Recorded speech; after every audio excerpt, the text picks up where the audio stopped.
Então, o crédito ainda tem uma limitação grande, ainda tem espaço para crescer o crédito. Não é evidente numa crise como essa, mas passado isso, nós temos que trabalhar para crescer. Até porque o Banco Central estava trabalhando na direção oposta, ele estava tentando restringir o crédito. Isso, mas eu diria restringir assim, o consumo das famílias. Né? Eu diria assim, o que está motivando hoje os bancos a segurar é a falta de confiança. Acho que nós podemos dizer tranquilamente, o banco é um bicho desconfiado. Pena que os americanos não fossem tão desconfiados, porque se eles fossem desconfiados assim, não teriam feito essa lambança toda que aconteceu. Ministro, nós vamos fazer um breve intervalo, voltamos daqui a pouco falando dos bancos, da desconfiança e como é que o povo está sentindo essa situação aí. Estamos de volta com o 3 a 1. Nosso entrevistado de hoje é o ministro do Planejamento, Paulo Bernardo. Ministro, nós temos uma pergunta de um cidadão aqui de Brasília. Eu estou prestes a financiar um imóvel e gostaria de saber se esse é o momento certo ou se essa crise pode influenciar nesse financiamento. A crise, de certa forma, já influenciou. Nós vimos notícias de que alguns bancos aumentaram a taxa de juros do financiamento imobiliário. Isso é uma notícia ruim para quem está financiando, mas depende de onde ele vai financiar, porque se for a Caixa Econômica não teve aumento de juros. E acho que é um bom momento, sim, porque, primeiro, você vai pegar o financiamento, se a prestação é compatível, você vai ter um imóvel, todo mundo quer ter a casa própria, acho que é importante aproveitar esse momento e fazer, sim, se o banco tiver essa linha, aproveite e faça o financiamento. Por isso que eu arrisquei, sem falar para ninguém o que deve fazer, eu acho que investir na Bolsa hoje, com certeza, com uma visão de médio, de longo prazo, é uma boa coisa. Mas as empresas mesmo estão recomprando as ações do mercado, Várias né? empresas estão recomprando. A Vale do Rio Doce anunciou, a CSN também. Se o senhor tivesse que escolher entre botar dinheiro na poupança, comprar uma ação da Petrobras ou adquirir um imóvel, qual seria a sua opção? Bom, eu ando meio sem dinheiro e também tenho um imóvel já financiado, preciso pagar a prestação. Portanto, se eu tiver um pouquinho de dinheiro, eu vou pôr na poupança. A poupança ainda é o porto seguro, né? E para quem tem pouco dinheiro, não faz sentido. Você vai comprar algumas ações ali, se tiver um ganho, vai ser um ganho pequeno, a poupança você coloca lá e vai dormir sossegado. Ministro, antes o senhor tinha falado, eu queria voltar um pouquinho nessa questão das contas, né? Agora, em novembro, o governo vai reenviar ao Congresso uma reestimativa do orçamento, uma nova versão do orçamento. A gente pode esperar que vai ser uma versão mais linkada na crise ou ainda não? Não, com certeza. O que nós fazemos é o seguinte, nós mandamos o orçamento em agosto, ele terminou praticamente de ser montado em julho e colocamos despesas que foram combinadas com receita que nós tínhamos de projeção, ou seja, o que nós vamos arrecadar o ano que vem? Nós temos uma projeção, não é matematicamente preciso, embora tenha um grau de precisão muito grande. Essa receita nós recalculamos em outubro e depois em novembro nós fazemos uma revisão. Quanto que vai crescer a economia no ano que vem, quanto vai ter de inflação, quanto vai ser o barril de petróleo, que também tem que ser projetado, o dólar, e com isso nós temos um modelo que calcula quanto vai ser a nossa receita. Se houver uma perspectiva de receita menor, é evidente que nós vamos ter que negociar com o Congresso, e eles já estão até antecipadamente falando que vão fazer isso, diminuir também gasto.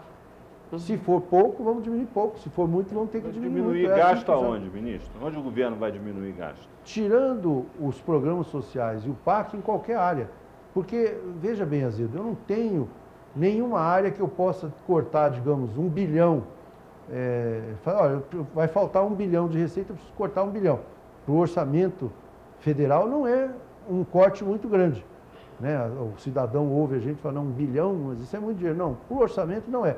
Mas eu não tenho uma área para cortar, então eu teria que distribuir esse corte então, em seria várias... um corte linear, com exceção do PAC e do Bolsa Família, é isso? Nós fazemos o corte linear, mas também olhando que às vezes tem uma despesa que vai ficar muito prejudicada, então a gente faz uma recomposição. É linear como regra geral, mas depois a gente põe... O governo não está gastando muito na área meio, pessoal, material, não tem muito desperdício no governo? Olha, se você falar da tradição de gastos governamentais no Brasil, e não é só do governo federal, dos governos estaduais, municipais, com certeza os governos poderiam ser mais enxutos. Nós poderíamos gastar menos.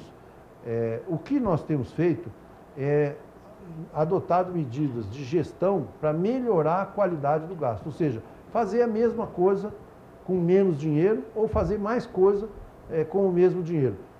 Só vou te dar um exemplo. As compras do governo hoje são todas compras com pregão eletrônico, via computador. Isso significou, em 2007, uma economia de mais de 2 bilhões de reais entre o que nós tínhamos calculado inicialmente de gasto e o que nós efetivamente gastamos. E os gastos com viagem, com cartão corporativo, o governo vai enxugar isso aí? Não, nós já estamos enxugando. Nós diminuímos os limites de gasto para viagem diária, passagem, essas coisas, e os gastos com cartão vão ser bem menores esse ano. Até porque no ano passado nós tivemos o censo, só o censo que foi feito pelo IBGE, censo agropecuário e a contagem da população, custou quase 600 milhões de reais e não vai acontecer esse ano, né? E tivemos algumas outras atividades no ano passado que também não vão acontecer esse ano, vai diminuir bem os gastos. Ministro, qual o impacto político dessa crise? Primeira crise que esse governo enfrenta, né? Até agora esse governo teve a sorte de não enfrentar nenhuma crise internacional grave. É a primeira crise grave que esse governo enfrenta. Qual o impacto político desse momento? Eu diria que na área política há, por um lado, a apreensão, né, uma preocupação se essa crise vai ter efeitos muito mais fortes e talvez até em alguns setores, principalmente alguns setores minoritários da oposição, que gostam de ver a coisa pegar fogo, com certeza estão vendo com muita alegria, né? Bom, tomara que a crise leve um pouco dessa popularidade do Lula embora. A nossa visão é o seguinte: se nós trabalharmos corretamente, tivermos responsabilidade, tivermos sabedoria para minimizar os efeitos da crise, o efeito político vai ser consagrar o presidente Lula em mais um quesito, ou seja, uma pessoa talhada para administrar mesmo debaixo de crise. E eu acho que ele está se mostrando tranquilamente competente nesse aspecto. Melhor ou pior a vida do candidato do presidente Lula em 2010? A sua sucessão?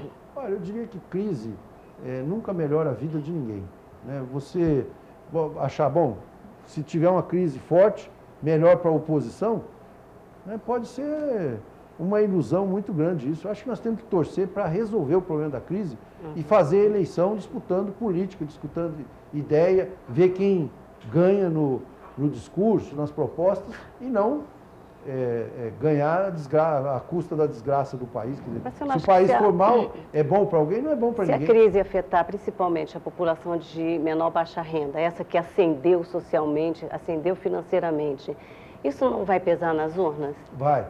Se qualquer um que estiver prejudicado pela crise, é evidente que vai achar que o governo é um grande responsável, mesmo que não ache que seja totalmente responsável. Agora, todo mundo aqui conhece o presidente Lula. Vocês acham que é razoável supor que ele vai deixar que o efeito caia sobre a população de menor renda? O que ele pode fazer para evitar isso? Com certeza, as políticas que nós fizermos vão ser voltadas prioritariamente para resolver o problema de quem precisa mais, que são as pessoas mais pobres. Outro dia me perguntaram, o governo não devia voltar atrás nesse aumento do salário mínimo que foi anunciado? Essa é uma boa questão. Eu falei, primeiro seria surpreendente, porque no momento que está dizendo que a economia vai crescer, nós vamos diminuir o salário, vai decrescer, vai diminuir, nós vamos diminuir o salário das pessoas mais pobres, aí que a economia vai crescer menos ainda. Então, não parece sensato. Agora, depois, por que nós vamos jogar logo em cima dos mais pobres a conta? Agora, primeiro, vamos resolver primeiro. Ministro, com relação a isso, uma pergunta. O Congresso não acabou ainda de decidir a questão do fator previdenciário, que é acabar com a desvinculação do reajuste das aposentadorias dos aumentos do salário mínimo. E a gente sabe que essas aposentadorias mantêm a economia aquecida em muitos lugares, principalmente no Nordeste. Qual é a posição do governo com relação a essa questão?